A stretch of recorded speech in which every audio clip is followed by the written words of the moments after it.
Hi. I'm passionate. My name is Noelle Rodriguez. I teach sociology at Hawaii Community College. And for many years now, I have been passionate about the Clean Elections program. And the reason for that is I really think our nation is in trouble. The troubles are arising because of the fact that we're one of the most unequal countries in the developed countries in the world. And the rich and the corporate rich, the Wall Street rich, the corporate and banking groups have gotten so much money that they've also been able to buy a great deal of power. And the power comes through being able to finance elections, finance lobbyists, finance the takeover of campaigns for people. And that way, we're losing our democracy. So the whole Clean Elections program is to go back to having something that we already had before, and that is public funding of elections. You know the $3 checkoff that you have on your taxes?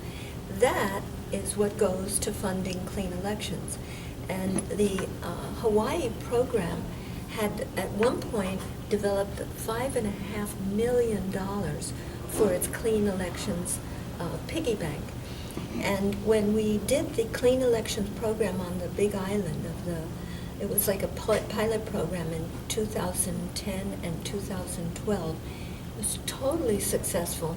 And each time it cost less than $250,000 to run the whole program. So we were very, very enthusiastic that this was working. Clean Elections was going to work.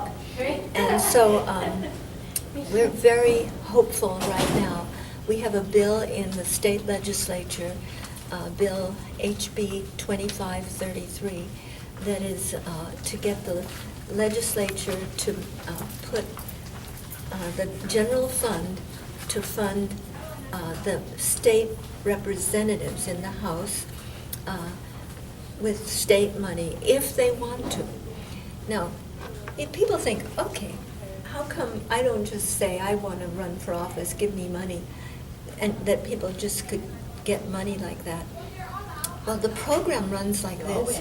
You have to get 200 people to give you $5, and only people who are politically, already well known and kind of accepted are going to get those $5 donations from people.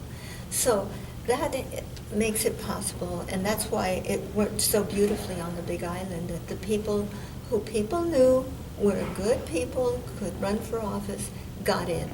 And they got in with the public funding. And the thing is this, that when they're public funded for their campaigns, corporations, developers, realtors, bankers can't be pulling their chain to make some sort of legislation that's good for them, good for the special interest groups, for the corporations, the bankers, the developers, the realtors, etc. No, the people are going to be really looking at what's good for their community.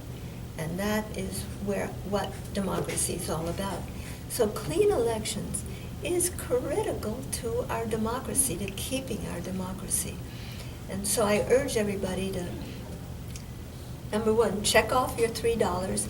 It actually doesn't even come out of your tax money directly. It's not like your taxes go up $3. It's just that the general fund has to throw in $3 into the public funding. And it's like you're saying, that's what I want to see happening. That's what you do when you check it off. But also, when you're voting for someone, find out, are they a clean candidate? Are they someone who is funded by special interest groups or the wealthy? Or are they someone who's funded by the people to represent the people? So yes, clean elections. Thank you very much.